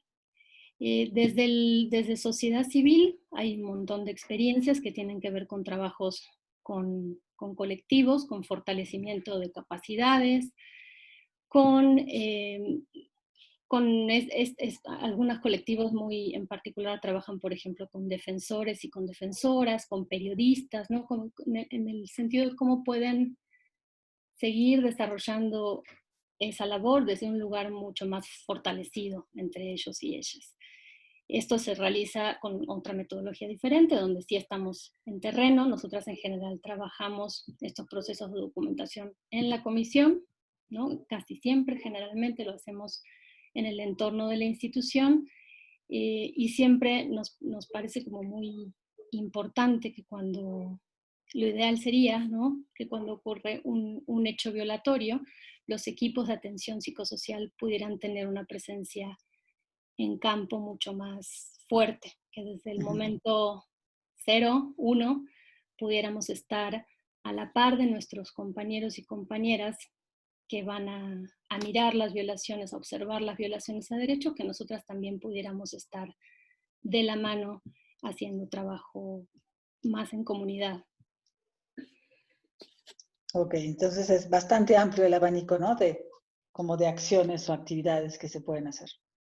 Sí, es sumamente amplio. Yo les decía, por ejemplo, toda esta parte, Mariana, de la construcción de las medidas, que de repente una podría pensar desde el sentido común que por qué nosotras, ¿no? Que en general en este equipo yo soy psicóloga, hay muchas psicólogas y un psicólogo, pero en general podríamos, además del equipo de trabajo social y pedagogía, pero podríamos decirnos, ¿y ustedes por qué se meten en esto de las medidas de reparación, ¿no? ¿Por qué diseñar desde lo psicosocial medidas de reparación? Y es un complemento bien importante, bien valioso la mirada que se da desde ahí, no porque lo que se construya con la persona desde los equipos de atención psicosocial vaya a ser lo que finalmente queda en un documento, porque eso por supuesto pasa por estándares que tienen que rebotarse con otras disciplinas legales, jurídicas, pero el hecho de poder posicionar la voz de la persona en esos documentos para nosotras es muy valioso. Entonces, eso también hacemos.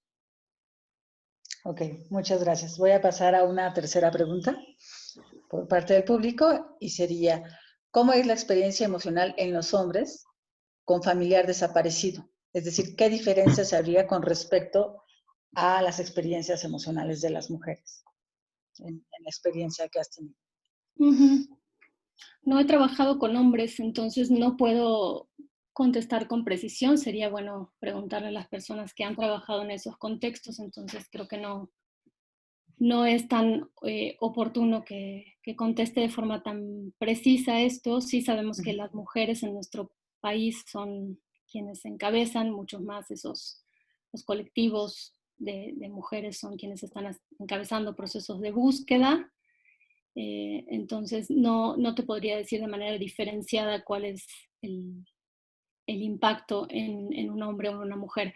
Sabemos que a veces lo que comentábamos sobre los impactos familiares, pero me parece que la persona que pregunta quiere algo como mucho más específico, que creo que no le puedo contestar, pero sí para las personas en general, el hecho de que un familiar sea desaparecido implica un cambio en su dinámica de vida por completo, ¿no? Todo lo que tiene que ver con los procesos de búsqueda hacen que en muchas ocasiones se presenten esos efectos que mencionamos casi al inicio de la presentación. La pérdida de empleo, ¿no? El tener la parte económica ni se diga, por supuesto, ¿no? Pero lo que cuesta a nivel emocional, económico, social salir a buscar, creo que es algo que hay que tener en cuenta en ambos casos. En general, creo que sí miramos mucho más lo que sucede con las mujeres. Pero es muy interesante lo que pregunta el colega o la colega. Oye, y bueno, ampliando esta pregunta, digo, me voy a tomar la libertad. ¿Crees que que el hecho justo de que no tengas tanta experiencia en atender a hombres tenga que ver con la manera en que estamos como estructurados socialmente en términos de roles de género? ¿O por qué? ¿Por qué no se da que te haya tocado trabajar con hombres? Pues porque en general me ha tocado que las mujeres son las que están haciendo esos procesos Esa justamente. labor. Sí, esa labor de búsqueda la están haciendo mucho las mujeres, o no, creo que tampoco es gratuito que de repente hemos tenido tristemente muchos temas de violencia sexual hacia adolescentes y quienes las están acompañando son las mujeres también, ¿no? La mamá, la abuela, etcétera. Entonces, por la propia, no estoy diciendo que no suceda del otro lado, nada más no me atrevo a contestar esa pregunta de forma tan precisa como seguramente quiere la persona que la formuló, pero sí en nuestra práctica cotidiana tenemos muchísimo acercamiento con mujeres que están en con mujeres víctimas y con mujeres que están encabezando procesos de búsqueda de justicia. Quizás en el tema de desapariciones es bastante claro. No así en otros temas, por ejemplo, cuando documentamos tortura, sí, muchísimos hombres, ¿no? Desde luego, también muchos hombres que viven los efectos de la tortura. Ok, gracias. Una cuarta respuesta por parte del público sería, ¿cómo es el acompañamiento para niños y niñas? Ay, el acompañamiento para niños y niñas, eso es un gran tema a trabajar.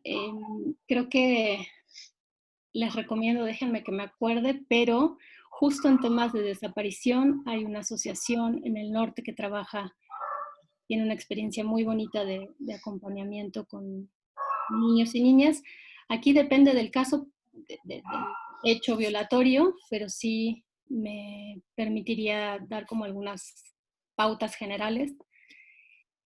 Primero creo que a veces, como sucede en otras situaciones, solemos, en aras de protegerles, en aras de cuidarles, muchas veces lo que hacemos es apartarlos de repente, ¿no? Y no considerarles en lo que está sucediendo, en el dolor de la familia, de una comunidad. Entonces quedan un poco al margen, al menos al inicio de algunos procesos. En muchas ocasiones no se les dice lo que está sucediendo. No hay un testimonio de esta organización donde una niña de forma muy clara dice, es que a mí no me decían lo que estaba pasando, pero yo sabía que algo estaba pasando, porque evidentemente se dan cuenta, saben, perciben, etcétera, etcétera, que algo en la familia ha cambiado. Al igual que ocurre bastante cuando una persona, por ejemplo, es privada de la libertad y al niño y a la niña no se le comunica, ¿no? Que eso está sucediendo.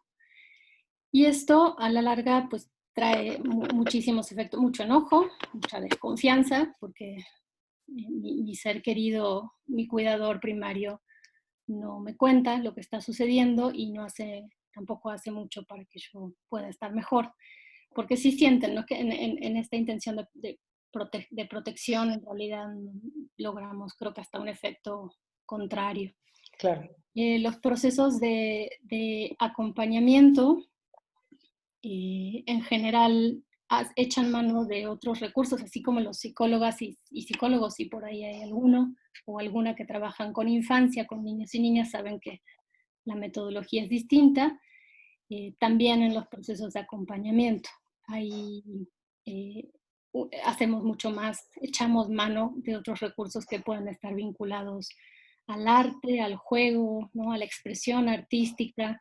En fin, depende también mucho de la edad, no es lo mismo adolescentes que niños y niñas más pequeños, pero también les recomiendo, si quieren ver el trabajo que se hizo con infancia en la documentación, pero esto fue documentación del caso Ayotzinapa, ahí se hizo un trabajo muy interesante de cómo recuperar lo que los niños y las niñas habían sentido, sienten sobre la experiencia que vivieron junto a los adultos familiares de los 43. Entonces, en realidad, acá de lo que se trata es de echar a andar otro tipo de recursos metodológicos y sobre todo creo que es importante que ahí sí tengamos como una formación muy específica y mucho más cuidadosa. Personas que acompañamos a personas adultas, no significa que per se sepamos hacerlo rete bien con niños y con niñas. Creo que sí exige una preparación muy específica, una formación específica. Y en México, te digo, conozco pocas experiencias de acompañamiento psicosocial con infancia. Ahorita sí me acuerdo cuál es la organización, se las paso, pero me parece que eso es un muy buen ejemplo de qué hacer con niños y niñas en el contexto de desaparición especialmente. Ok, pues todavía hay varias preguntas, lo bueno es que tenemos como media hora más, entonces vamos bien. Mariana, sí me escucho bien porque está... Te escuchas muy bien, bueno, yo no he tenido problemas, te he escuchado completa, ¿no? Sin cortes. Okay. ¿Sí? Sí, sí. Una sexta pregunta es, si en la narrativa que la persona hace hay algo que pueda tener efectos legales para garantizar sus derechos, pero esta persona pide omitirlos en la narrativa escrita, ¿qué postura se debe tomar como especialista? A ver, ¿me puedes repetir, por favor? Si en la Sí. narrativa Si en dijiste... la narrativa que la persona hace, supongo que de los eventos, ¿no? De un hecho de violaciones, hay algo que pueda tener efectos legales para garantizar sus derechos, y esta persona pide omitir esos detalles, ¿qué postura se debe tomar como especialista? Pues una postura, nos ha pasado, eso que están preguntando sí nos ha pasado.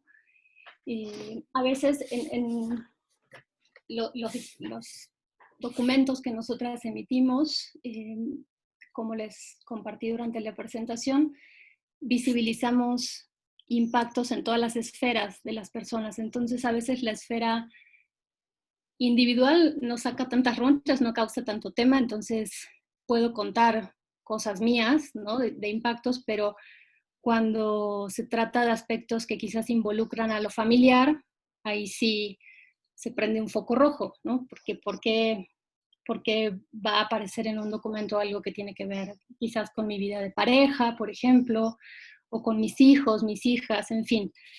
En esas ocasiones, nosotras sí nos parece muy importante que eso esté en el documento que emitimos, porque puede tener un efecto favorable para la persona, lo platicamos con ella directamente. No nos quedamos en el, bueno, está bien, dijo que no, lo pensamos incluso como equipo, si es necesario o sea, si en el momento no lo hicimos, podemos volver a tocar base con la persona y hacerle el planteamiento de siempre desde una actitud que no imponga, de yo pienso que esto es así por A, B, C, D, y se va a quedar porque yo sé que esto te conviene, sino más bien de explicarles, yo creo que cuando las personas, o al menos así nos ha ido, cuando nos han pasado situaciones así, cuando las personas se les explica de manera muy paciente y sobre todo muy respetuosa el por qué y el para qué, en general las personas han aceptado, les hace sentido, o sea, porque en general creo que lo que las personas quieren es que las acciones que hagamos, quienes acompañamos, tengan un sentido para ellas, no un sentido para mí, que estoy acompañando y que me sirva a mí en mi proceso. Ahí también Carlos Martín tiene una frase muy buena que es, ganamos un caso pero perdemos a la persona de vista, ¿no? Cuando nos aferramos a ganar un caso, ¿no? En las cortes y demás, pero en realidad el humano para el cual estábamos trabajando queda relegado, queda 30 kilómetros atrás. Entonces, creo que así lo hemos manejado cuando en efecto pasan situaciones así. Volvemos a tocar base con la persona, le explicamos lo que estamos mirando, que es así, forma parte de nuestra responsabilidad, ampliar la mirada y finalmente si la persona dice que no, pues es no. O sea, por lo menos desde nuestro ámbito institucional, si una persona no quiere que algo quede y asume las posibles consecuencias, porque eso también tiene que ver con la autonomía, con la capacidad de decisión, nosotras respetuosamente no lo vamos a integrar. Ok, muchas gracias. Bueno, sexta pregunta, dice, en relación con el rol del acompañante, me causa conflicto que en los procesos de búsqueda de familiares de personas desaparecidas, el psicólogo tome un rol protagónico y directivo que no fortalece los procesos de desvictimización. Me gustaría escuchar su opinión. Esa es la pregunta. Gracias. La reitero rotundamente, a mí también me causa conflicto. Fue parte es muy bueno que la persona que realice esa pregunta lo enfatice, porque sí, creo que toda la presentación tuvo que ver, o en gran parte Claro, con tuvo eso. que ver con eso, con dejar claro que nosotras no tomamos el rol, no dirigimos, no somos los dueños de la batuta en esos procesos, en casos de desaparición o en cualquier otro tipo de acompañamiento. Nosotras no dirigimos, no asumimos un rol directivo y protagónico, como bien señala quien hace la pregunta. Estamos acompañando, vamos al lado, hombro a hombro, con la persona o los colectivos, o los grupos, o las familias que estamos acompañando, y tratamos de generar un vínculo mucho más horizontal. A veces incluso nos pasa cuando empezamos, yo recuerdo que cuando empezaba quería técnicamente ser muy precisa, ¿no? Y saberme las teorías y las técnicas y shalala, incluso desde la práctica clínica, ¿no? Quienes somos psicólogas y psicólogos. Y a veces, después de los años, nos damos cuenta que se trata mucho más de estar, de la presencia, de que la persona sepa que somos una red de apoyo también en todo su proceso, que el proceso es de ella, no mío, no me lo apropio, ¿no? Que también eso es difícil, porque a veces sí nos apropiamos de las agendas ajenas o de las banderas ajenas, y creo que es un vínculo profundamente respetuoso y sensible a las necesidades de esas personas. No, nadie puede, si yo no he vivido ese hecho, no, sí puedo tratar de ser empática y, y comprensiva y demás, pero yo no viví ese hecho. Entonces, evidentemente tengo que ir al ritmo del otro o de la otra y, y atendiendo a sus necesidades. A veces pensamos que, no sé, que vamos en una línea y de repente tenemos que acomodarnos quienes acompañamos porque la persona necesita otra cosa, o porque esos 40 pasitos que habíamos avanzado de repente requieren de 10 para atrás. Y ahí tenemos que estar también como sostén, como red de apoyo, como personas que desde una visión como muy hospitalaria hacia el otro, o hacia la otra. Gracias. Así que sí, coincido con gracias por reforzar todo lo que intenté decir en la conversación. Una séptima pregunta, tenemos casi 10 más, 11, tenemos 25 minutos más o menos, vamos a tratar de... ¡Ay, Mariana! Sí. ¿Qué opina del hecho de que se realice una valoración psicológica a través de una videollamada para integración del MP?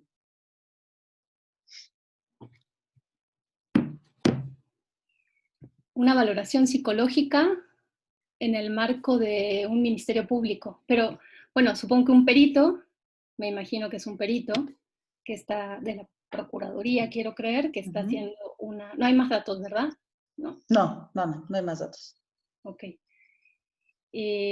Pues las valoraciones psicológicas, de hecho, no sé si está, ahí sí, sería bueno que algún abogada nos ayude, no sé si está estipulado dentro de su normativa, yo sospecho que no, pero lo voy a contestar desde la psicología, ¿no? Lo normativo valdría la pena revisarlo. Tampoco sé si es en el marco de una situación particular, ¿no? De distancia, de imposibilidad de realizarlo de otra manera. Me parece que tendríamos que tener un poco más de información de quien realiza la pregunta.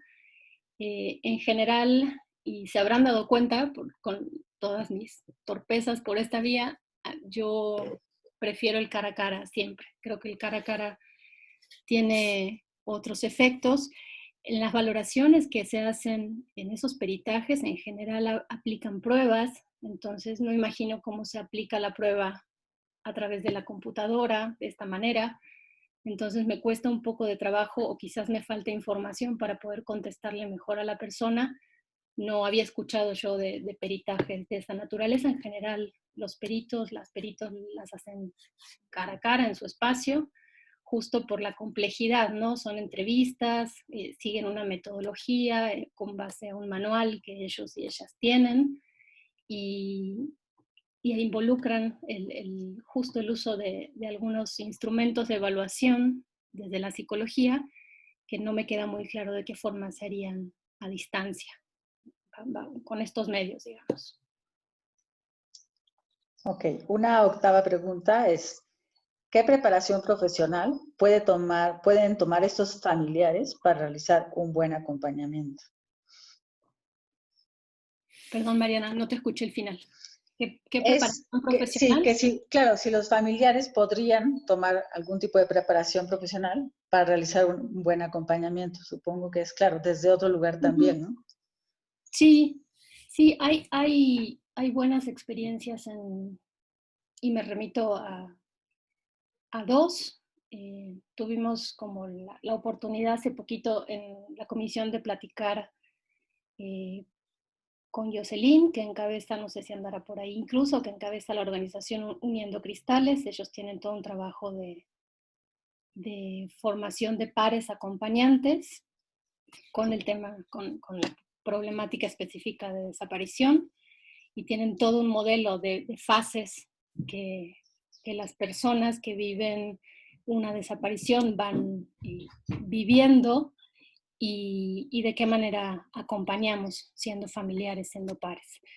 Y otro ejercicio que me parece buenísimo también es uno que se encabezó, fue un diplomado, si no me equivoco, si salían con su diploma, sí es un diplomado, digamos, tiene la acreditación para víctimas de violaciones a derechos, de cualquier violación a derechos, que estuvo encabezado por la Ibero, por la Universidad Iberoamericana, por la Comisión Mexicana de Defensa, por la comisión nuestra también participó, creo que la nacional, si no me equivoco, ahí no estoy tan segura, pero sí fue una experiencia justamente formativa para las personas, no solo en materia de acompañamiento, era un poco más amplio el programa, más integral, pero sí, sin duda, con muchas herramientas para que desde lo psicosocial estas personas pudieran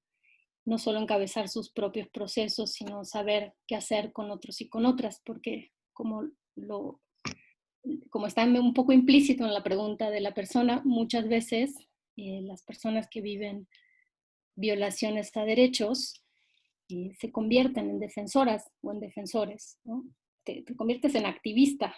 Aquella vez las madres de Plaza de Mayo son activistas, ¿no? Eran mamás, nada más y nada menos, que estaban en casa y que a partir de empezar a dar lata al Estado, a mostrarle a la comunidad internacional lo que estaba pasando, se convierten en activistas y en defensoras de derechos, no solo de su propia causa, sino de la de los otros y las otras. Entonces, sí creo que tendrían que ser muchos más los espacios para las personas familiares o víctimas directas que tienen la intención de formarse para ser acompañantes. Es muy interesante Claro, la pregunta y muy buena la propuesta.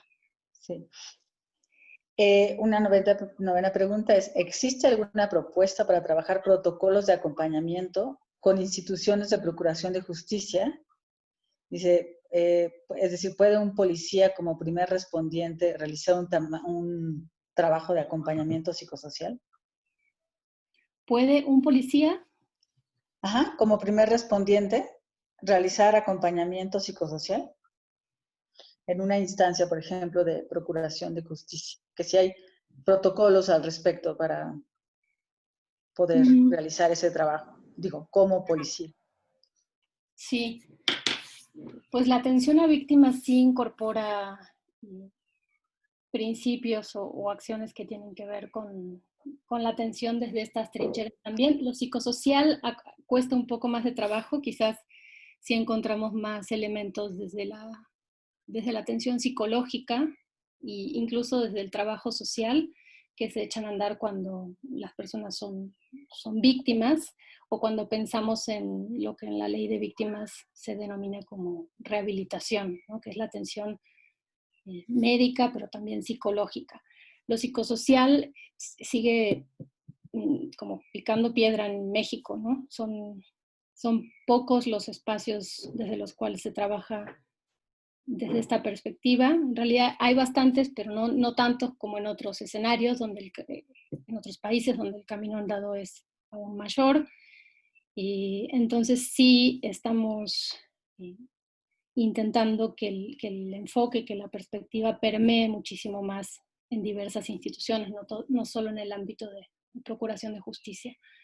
El policía puede, si como primer respondiente, puede, sobre todo si identifica, tendría que transversalizar en la atención a esa persona un enfoque psicosocial, sí, hasta ahí creo que sí.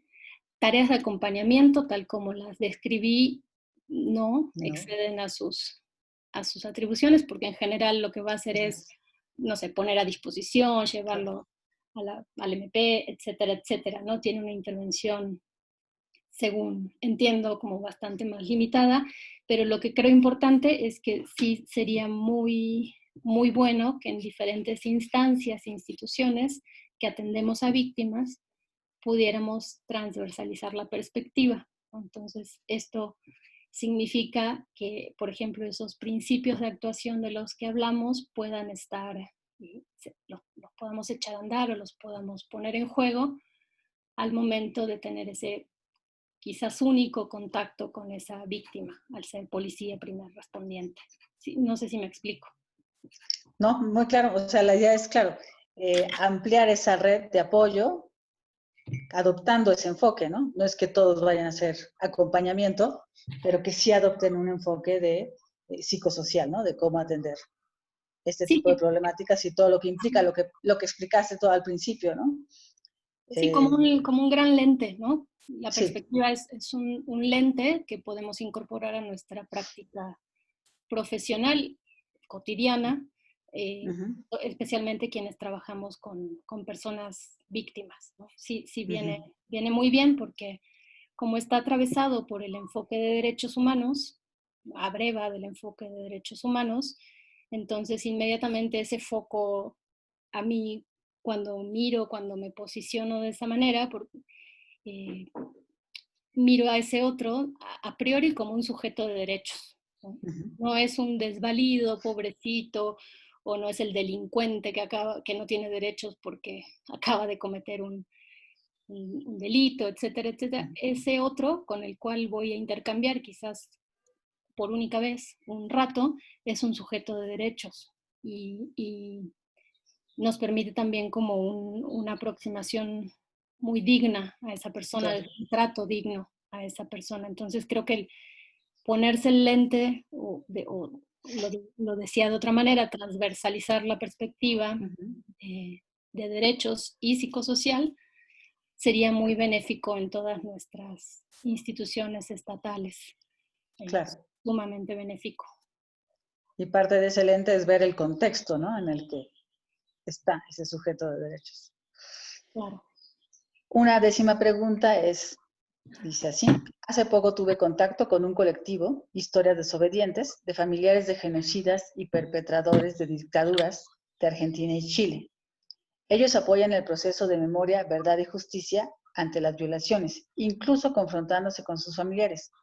¿Cuál cree que sea la significación e impacto que pueda tener en las víctimas estos nuevos actores que se posicionan políticamente? Perdón, la asociación que refiere la persona que hace la pregunta trabaja con... Ellos se llama Historias Desobedientes, y ellos serían familiares de genocidas y perpetradores, ¿no? Y claro, la pregunta es, ¿cuál cree que sea la significación e impacto que puedan tener en las víctimas estos nuevos actores que se posicionan políticamente, ¿no? Que justo están parecería que son parte de la contraparte de la historia, pero se están poniendo de este lado. Sí, entiendo que tiene que ver con la atención a victimarios, ¿no? A perpetradores, por lo que estoy entendiendo. No conozco esa asociación. De hecho, el término desobediencia, porque a mí me parece un término muy útil desde la construcción de cultura de paz y demás. Entonces sí, me voy a meter a investigar porque genera un poco de ruido, pero está bueno el dato para revisarlo. En general, nuestro trabajo en general es con víctimas, no con victimarios o victimarias, pero sí tengo una postura al respecto. Me parece que cuando trabajamos con personas perpetradoras, responsables de la violencia y de violaciones graves a derechos, ¿no? Es necesario incorporar procesos de reflexión sobre su responsabilidad. Y responsabilidad no solo jurídica, porque por ahí esa sí la cumplieron, ¿no? Si hubo una sentencia, si están pagando, como decimos habitualmente, por eso que hicieron, pero sino la responsabilidad social y moral, y que esa responsabilidad se tiene que dar en un contexto que promueva la verdad, la justicia, la reparación de las víctimas. Si no lo hacemos de esa manera, más quizás desde una lógica, y no soy experta, pero desde la justicia restaurativa, ¿no? Donde lo primero que tiene que pasar para que pueda suceder eso es que el perpetrador reconozca el daño desde la responsabilidad, no desde la culpa, no desde para obtener algún tipo de beneficio, sino desde la responsabilidad de saber y comprender el daño que le causó a otro o a otra. Creo que los esfuerzos son un poco estériles. Me parece importante que se realicen, pero creo que tienen que partir fundamentalmente del reconocimiento del daño que se causó. Si es así, veo luz en el camino, creo que hay maneras de construir, porque si no también satanizamos, ¿no? a quien realiza daño. De todas maneras, creo que hay de daños a daños, ¿no? Un crimen de lesa humanidad es diferente a otras situaciones de lo cotidiano que podemos vivir. Entonces, voy a revisar lo que nos están sugiriendo porque me parece interesante pensar de qué manera un genocida, como lo comparte la persona, asume esa responsabilidad, ese reconocimiento del daño de cara a más la... bien los familiares de genocidas, ¿no? Familiares de genocidas. Sí. Ok, sí, ahí está quizás un poco más fácil. Bueno, habría que ver, sí, ok, ya. Sí, el trabajo con victimarios me parece un reto gigantesco. Los familiares, sí, con familiares creo que es bastante viable porque en general lo que aparece es la culpa, ¿no? O hasta un sentimiento de profunda vergüenza por lo realizado por algún familiar, en caso de que uno se manifieste contrario a esas acciones, ¿no? Éticamente, ideológicamente, políticamente, hacia eso que realizó mi familiar. Entonces creo que es muy interesante que hay un campo ahí seguramente muy vasto para trabajar con las personas que forman parte del núcleo cercano del perpetrador. Sí, creo que es muy valioso y agradezco por la recomendación. Y perdón, me solté con lo de los victimarios, pero es que sí creo que ahí hay no, bueno, también está bien. muchos, Redondeaste muchos retos, ¿no? En el trabajo con las personas que sí, que cometen una violación, sobre todo grave, a derechos humanos. Ok. Tenemos 6 minutitos para cerrar. Yo creo que lo dejaríamos hasta ahí. Como comentamos al principio, Marina les puede responder. Si hay más preguntas puntuales ¿no? que les interese que les responda, lo pueden hacer a su cuenta institucional que puso en la última lámina. Igual ahorita la ponemos otra vez. Y bueno, pues solamente darte las gracias, Marina, por esta interesante, rica, clara y detallada presentación. Y bueno, te dejo la palabra para que Y bueno, solo recordarles que dentro de un mes, bueno, será, bueno, no, ¿cuándo será la siguiente presentación? No, tendremos periodo No, vacacional, nos ¿verdad? vamos, se cruza el De periodo vacaciones. vacacional. Sí, Ujú. sí, seguimos el calendario En agosto. de la UNAM, entonces Ujú. hasta agosto. Espérenme que estoy haciendo lío. Quería compartir la La pantalla pantalla. Ujú. para que puedan tener ahí la referencia si es que no lograron. eh, Entonces ahí cualquier duda o ¿no? puntual que tengan, se las podrá responder, ¿no? Ahí voy, ¿eh? ¿Sí se está viendo? No. Sí. ¿Eh? No, ahí se ve, necesitamos la última lámina. Ahí voy, ahí voy, ahí voy. Ujú. Aquí cuando se suba la presentación tienen bastante información si les es útil. Son todos documentos en línea y aquí desde el actual. Ahí está. El sitio Claro. web del seminario que tiene los videos de prácticamente todas las conferencias previas. Es muy valioso dar Sí. un seguimiento a los temas porque tienen una lógica de construcción por parte del seminario muy cuidada y mi correo también con el compromiso de contestarles y si algo no lo sé, lo averiguo, trato de poder darles una respuesta puntual a lo que me pregunten. Y yo les agradezco que hayamos estado aquí en este ratito. Las preguntas que me parecieron muy buenas, que me dejan pensando un montón y con inquietudes para seguir aprendiendo de todo esto. Y muchas gracias a todas y todos.